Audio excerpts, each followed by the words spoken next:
시편 37편 1절에서 10절 말씀입니다. 악을 행하는 자들 때문에 불평하지 말며 불의를 행하는 자들을 시기하지 말지어다. 그들은 풀과 같이 속히 배임을 당할 것이며 푸른 채소같이 쇠잔할 것이니로다. 여호와를 의뢰하고 선을 행하라. 땅에 머무는 동안 그의 성실을 먹을거리로 삼을지어다. 또 여호와를 기뻐하라. 그가 내 마음에 소원을 내게 이루어 주시리로다. 내 길을 여호와께 맡기라. 그를 의지하면 그가 이루시고 내 의를 빛같이 나타내시며 내 공의를 정오의 빛같이 하시리로다. 여호와 앞에 잠잠하고 참고 기다리라. 자기 길이 형통하며 악한 꾀를 이루는 자 때문에 불평하지 말지어다. 분을 그치고 노를 버리며 불평하지 말라. 오히려 악을 만들 뿐이라. 진실로 악을 행하는 자들은 끊어질 것이나 여호와를 소망하는 자들은 땅을 차지하리로다. 잠시 후에는 악인이 없어지리니 내가 그것을 자세히 살필지라도 없으리로다. 아멘. 땅이 있는데 그 땅에 씨앗을 심었습니다. 그런데 그 씨앗이 눈으로는 보이지 않습니다.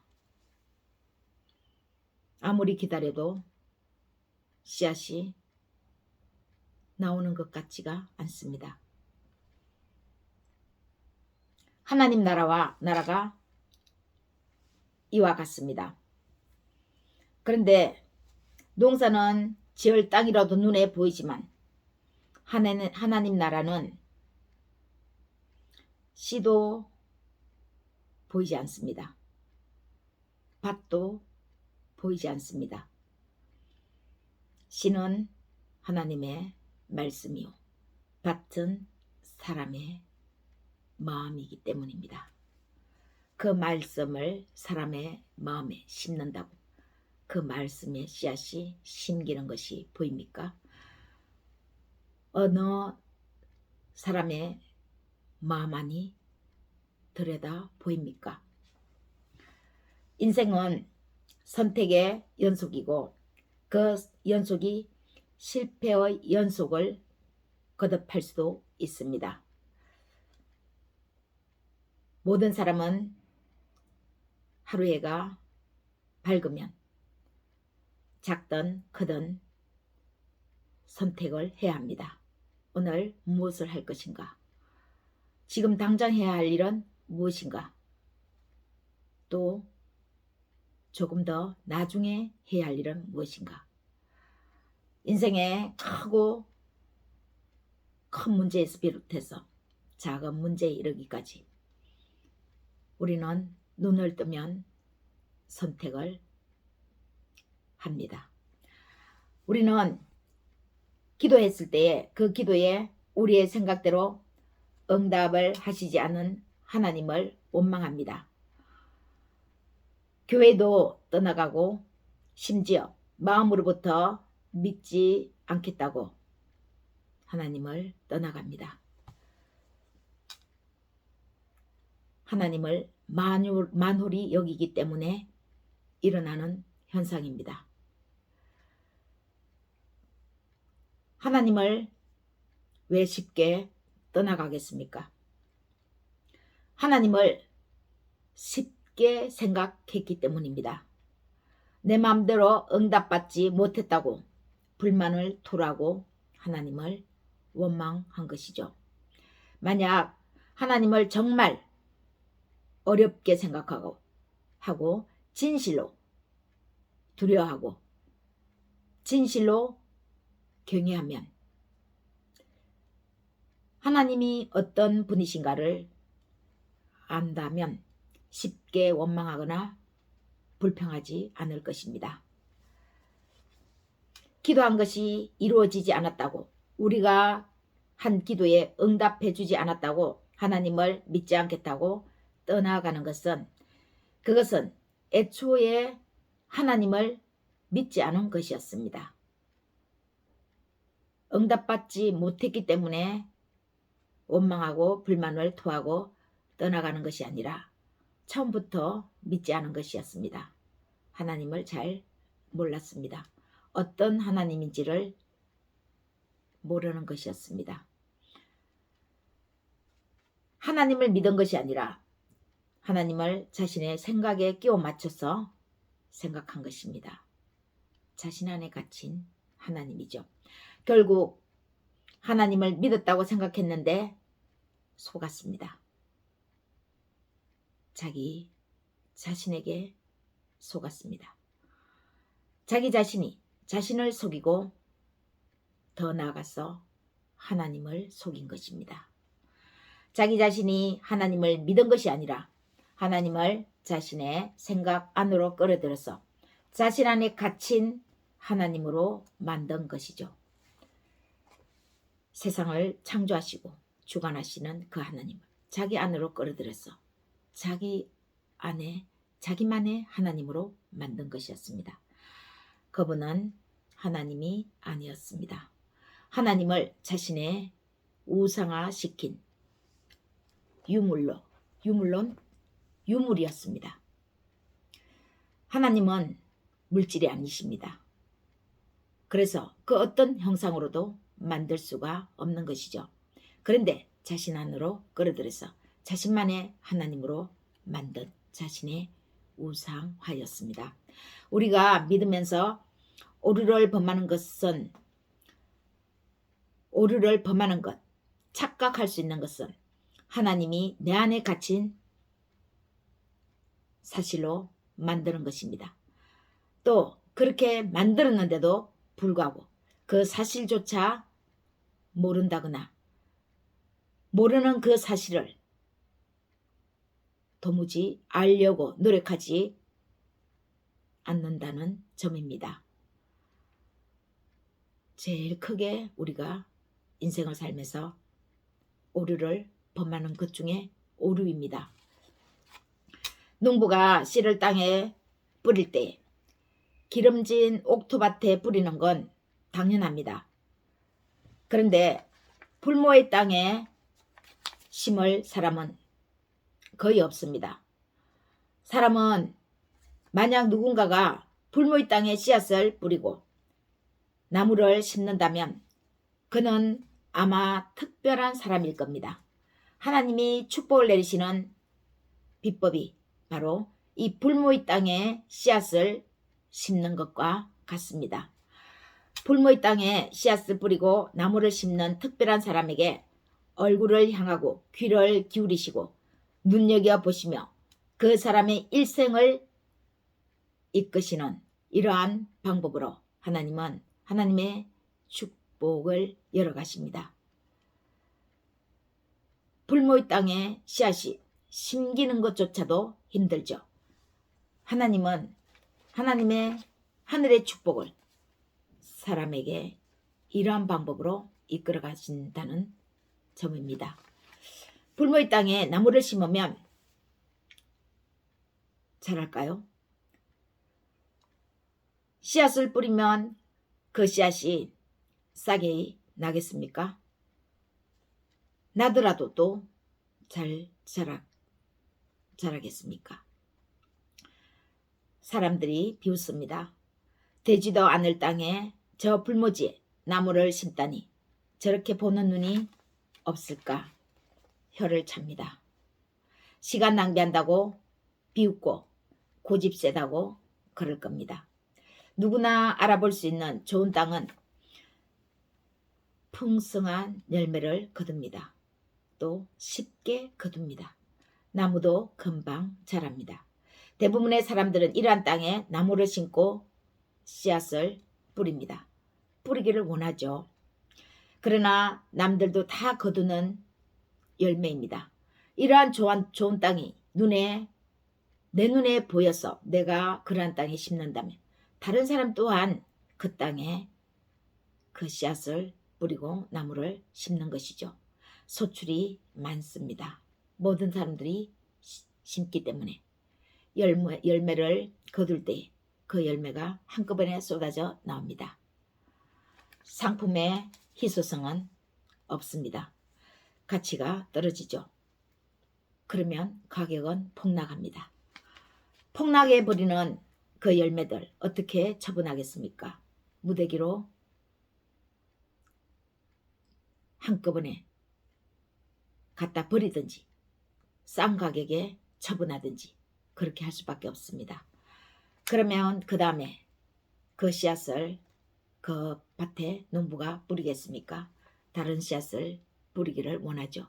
어떤 씨앗을 뿌릴까 고심하다가 양파가 그 해에 엄청난 가격이 폭등했다. 양파 농사가 잘 되었다. 배추 농사가 엄청실이 잘 되었다. 그러면 사람들은 우르르 모여서 배추를 심겠죠. 양파를 심겠죠.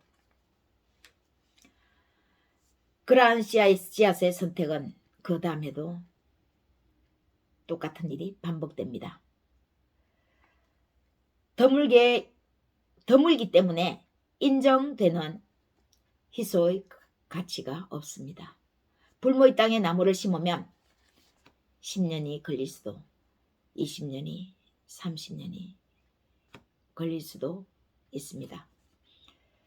남들이 하지 않은 일을 함으로 희소성의 가치가 특별합니다. 희소성의 가치 때문에 상품의 가치가 떨어진다고 생각하겠지만 결국은 그 희소성의 가치가 그 상품을 특별한 가치로 만들죠. 모든 사람이 망한다고 손사래를 쳤던 그 불모지의 땅이 드디어 빛을 발하기 시작한 겁니다. 풍성한 나무들로 울창한 숲으로 변한 그곳이 관광지가 되고 많은 사람이 몰려드는 유명한 곳으로 바뀝니다. 하나님을 믿는다는 것은, 하나님을 안다는 것은 그 불모의 땅에 나무를 심는 것과 같은 그런 이치로 하나님을 알고 믿는 것입니다. 쉽게 소출이 나타나지 않고 심은 나무가 눈에 보이도록 쑥쑥 자라지 않아도 끝까지 신뢰하고 인내하는 것입니다. 하늘나라의 그 보물, 우리 눈에는 안 보이는데 보이지 않는 그 하늘나라의 그 보물이 보이지 않는 인간의 마음에 심겨지는데 인간의 눈에 육안으로 보기에 쉽게 드러나는 것이면 하나님 믿지 않을 사람이 없을 겁니다. 예수님을 서로 믿겠다고 아마 이구동성일 겁니다. 이때 불모지의 땅에 씨앗을 심을 때 힘이 들겠죠. 그러나 그렇지 않은 정반대의 사람, 쉽게 소출을 거두는 사람, 여기서 말하는 악인은 하나님을 신뢰하지 않으면, 하나님을 알지 못하면 다 악인이 될 수 있습니다. 이러한 악인이 소출을 풍성하게 거두고 더 잘 될 때도 있다는 것이죠. 이때에 하나님이 우리에게 주의를 주십니다. 주의하라고 분명히 말씀하십니다. 첫 번째, 악을 행하는 자들 때문에 불평하지 말며 불의를 행하는 자들을 시기하지 말지어다. 그들은 풀과 같이 속히 배임을 당할 것이며 푸른 채소같이 쇠잔할 것이미로다. 그들 하나님 없이 거두는 풍성한 열매는 그것이 언제 또 사라질지 모른다는 것입니다. 악을 행하는 자들 때문에 첫 번째는 불평하지 말아야 합니다. 불모지의 땅에 씨앗을 뿌리는 것 같은 하나님의 말씀을 우리 마음밭에 심길 때 악을 행하는 자들 때문에 불평하지 말아야 합니다. 불평을 입술로 쏟아내는 것은 우리의 모습도 그 악을 행하는 사람과 똑같은 모습입니다. 우리가 불평을 쏟아내는 순간 악인이 잘 되는 그런 일들과 똑같은 일을 우리도 행하는 것이죠. 판단하기 때문입니다. 시기가 일어나지만 시기하지 말라고 하는 것입니다. 이해가 안 되지만 악인이 잘 되는데도 무슨 이유가 있겠지 하고 생각해야 합니다. 악인이 잘 되는 것이 있다고 분명히 성경은 말씀하고 있습니다. 그것 또한 하나님의 섭리라는 것이고 악인이 지금 현재 잘 되는 것 또한 하나님의 주권 아래에 있음을 인정하라고 하는 것입니다. 세상 모든 만물은 하나님의 창조의 근원에 의해서 이루어지고 있습니다. 그 세상 모든 만물 가운데서 악을 행하는 자들도 있다는 것이죠. 그런데 그것 또한 하나님의 손 아래, 주권 아래 하나님이 말씀하시는 말씀의 때까지 하나님이 두신다는 것입니다. 만물의 근원은 하나님으로부터 말미암고 하나님께로 돌아갑니다. 알파와 오메가이시죠. 쉽게 자라고 쉽게 얻어지는 소출, 풍성한 것 같지만 속히 배임을 당하며 없어지는 풀과 같다고 말합니다. 하나님 나라와 그 의를 위해서 우리에게 먼저 구하라고 하죠. 하나님 나라와 그 의를 먼저 구해 나갈 때 우리의 마음밭이 하나님의 말씀으로 다져질 때 눈에 보이는 세상에 우리가 필요로 하는 이런 양식들은 그러한 양식들이 얻어질 때 우리가 잘 관리할 수가 있게 됩니다. 그러나 하나님 나라와 의를 먼저 구하지 않고 우리의 정욕으로 육신의 소욕으로 우리의 소출을 담을 때 우리가 그 소출을 관리할 수 있는 능력이 안 됩니다. 그래서 육신의 소욕에 의해서 얻어지는 것은 악인이 악을 담은 것과 같은 것입니다. 그것은 풀과 같이 금방 풀은 풍성하지만 무성하지만 1년을 넘기지 못하는 것이죠. 한 해의 소출이라는 것입니다. 두 번째, 불모지의 땅에 씨앗을 뿌릴 때 그 과정 중에 악인이 잘 되는 것을 보고 시기하지 말라고 말씀하시는 부분은 소극적인 인내를 넘어서 더 적극적인 행동을 해야 한다고 말합니다. 그냥 악인이 잘 되는 것을 보고 불평하지 않고 입술로 드러내지 않은데 마음속으로는 시기하면서 꾹꾹 참는다면 그것은 참는 것이 아니죠. 그것 또한 참는 것이지만 그것은 소극적인 참음입니다. 그런데 하나님은 이때 더 적극적인 방법으로 나아가라고 합니다. 더 적극적인 방법으로 그러한 사람들을 보면서 시기하지 말라고 하는 것입니다. 그 적극적인 행동이 무엇입니까? 여호와를 의뢰하고 선을 행하라는 것입니다. 여호와를 의뢰하고 선을 행하라. 땅에 머무는 동안 그의 성실을 먹을거리로 삼을지어다. 여호와를 묵상하면 이해가 안 되는 가운데 묵상한다, 기도한다 똑같은 말이죠.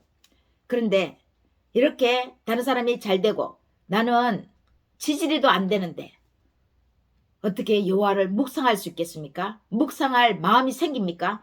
그런데도 말씀이 여호와를 묵상하라고 말씀합니다. 말씀에 의지하여 거물을 내릴 때, 순종해서 기도할 때, 억지로 기도의 자리에 앉을 때 여호와는 사람이 인간이 아니므로 사람의 감정에 따라 잘되게 하고 잘못되게 하시는 하나님이 아니심을 비로소 또 알게 됩니다. 기도하기 전에는 그것이 왜 그랬는지 알지 못하지만 억지로라도 하나님 여호와 앞에 앉아서 묵상하면 왜 그러한 일들이 일어나고 지금 그러한 일들이 일어나는 이유가 무엇인지를 알게 되는 것이죠. 하나님의 말씀을 따라서 행하는, 선을 행하는 그 사람에게 더욱더 풍성한 인내로 하나님의 말씀으로 붙들어 주시는 것을 경험하게 되는 것입니다. 여호와를 의뢰할 때 또다시 선하신 하나님을 믿게 됩니다. 뭔지 모르지만 낙심하지 않고 또 일어나게 되는 것입니다. 여기서 선을 행하라고 하는 시편의 기자인 다윗의 마음을 읽을 수 있습니다. 다윗의 신앙입니다. 외부적으로 우리의 다윗은 무슨 선한 일을 하지 않았습니다.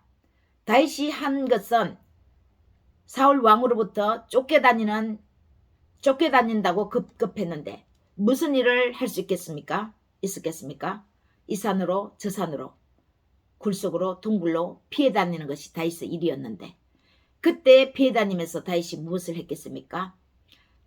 그 쫓겨다니는 알 수 없는 그 이유 가운데서도 하나님을 묵상하며 기도할 때 하나님 여호와를 의뢰할 때 다윗의 마음을 하나님이 붙잡아 주지 않았겠습니까?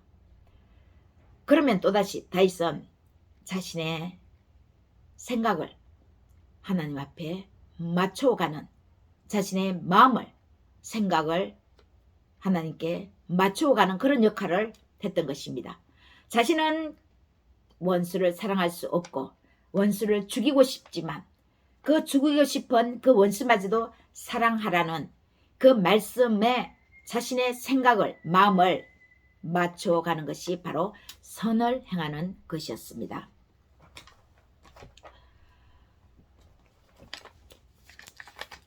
결국 불모의 땅을 갖고 가는 것은 보이지 않는 것을 보는 것 같이 행하는 선한 일입니다.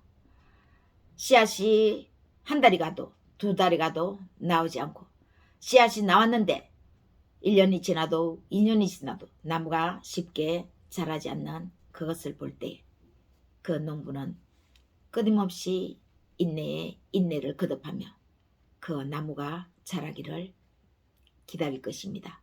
기다리는 동안에 이렇게 하늘의 선한 마음을 자신이 그 마음을 가꾸면서 그 나무를 가꾸는 것이죠.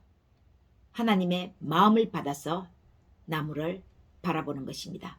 크겠지, 자라겠지. 그러면서 물을 주고 걸음을 주는 것이죠.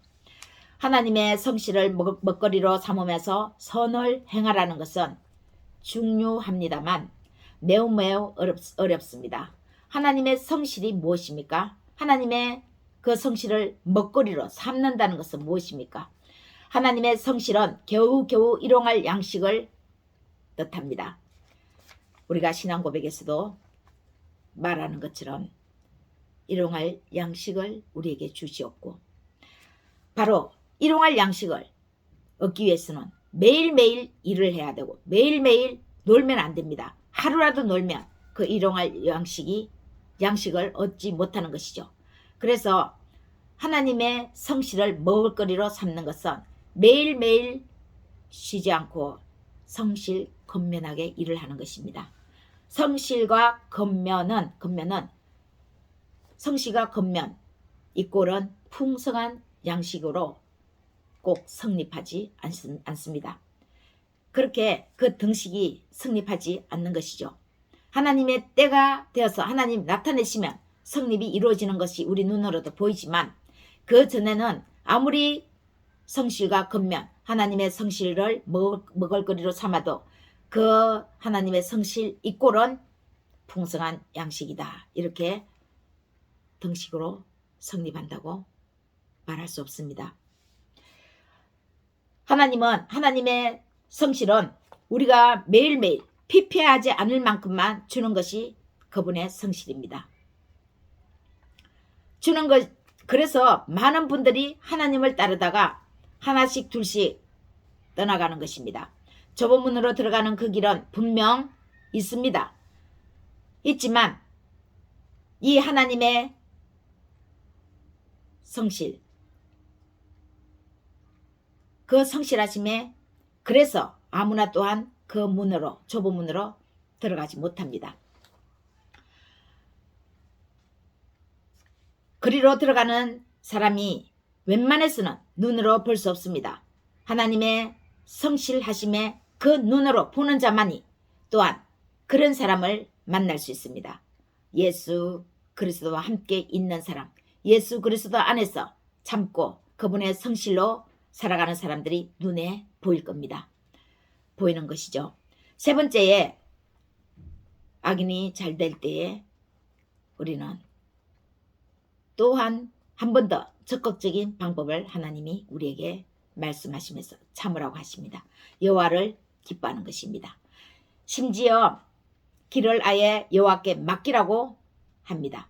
남이 잘 되는데, 특히 악인이 잘 되는데 어떻게 기뻐할 수 있으며, 더군다나 손을 놓고 아예 하나님께 갈 길을 해야 할 일을 맡길 수 있겠습니까? 이스라엘 백성이 광야 40년 동안 그 척박한 여정에서 매일 똑같은 만나를 먹었습니다. 한 메뉴만 먹었습니다. 그것도 40년 동안 하루도 빼놓지 않고. 원망하지 않을 수 있겠습니까? 40년 동안 똑같은 메뉴, 똑같은 반찬을 주면 가정이든 학교 급식이든 아마 폭동이 일어나지 않겠습니까? 이스라엘 백성이 불만하고 불평하고 모세를 향해서 돌멩이를 던지려 하는 것은 바로 우리의 모습이기도 합니다. 이러한 가운데 내가 믿는 분이 누구더냐? 너는 무엇을 믿느냐? 우리는 우리 자신을 깊이 묵상해야 합니다. 이래도 나는 하나님을 의뢰할 수 있나? 내가 믿는 하나님은 무에서 유를 창조하시는 그분 맞으신가? 무에서 유에서 물을 창조하시는 그분이 맞으신가? 다시 한번 우리는 우리 자신을 의심하고 또 확인해 봐야 합니다. 이러한 묵상 가운데 그 불모의 땅에서 나무가 자라고 소출이 풍성해지게 하십니다. 하루 해가 가장 빛나는 시간이 있습니다. 정오는 정각을 나타내기도 하지만 하나님이 가장 완벽하게 하신다는 의미이기도 합니다. 그렇게 시기하지 않고 불평하지 않으며 여호와를 의뢰하고 선을 행하는 가운데 더욱 적극적으로 여호와를 기뻐하고 자신의 모든 것을 아예 맡기는 그 사람에게 하나님은 가장 완전한 빛을 비춰 주십니다. 정오의 빛 같은 하나님의 공의를 나타내 주십니다. 비가 오거나 눈이 오거나 바람이 불어도 세상과 타협하지 않는 그의 정의를 보시고 하나님은 마침내 가장 빛나는 정오의 빛같이 하나님의 공의를 드러내십니다. 사랑하는 여러분, 하나님의 축복의 비법은 이 말씀 그대로 따르면 참으로 쉽지만 그런데 또 상당히 어렵기도 합니다. 우리는 대부분 악인이 잘 되면 자연스럽게 나오는 것이 시기이고 불만이고 불평이기 때문입니다. 우리의 본성이 이러합니다. 우리는 누구나 하나님을 떠나면 우리의 본성에서 이러한 모습들이 나옵니다. 하나님을 떠나서 하는 우리의 모든 행동들은 다 악한 것입니다. 악인이 따로 있는 것이 아닙니다. 우리의 마음속에는 이런 것들이 기본으로 들어있습니다. 불평, 불만, 시기, 질투. 이 본성을 알고 하나님의 성실로 먹을거리를 삼고 먹으면 반드시 하나님의 공의를 정오의 빛같이 나타내시는 이 축복의 주인공이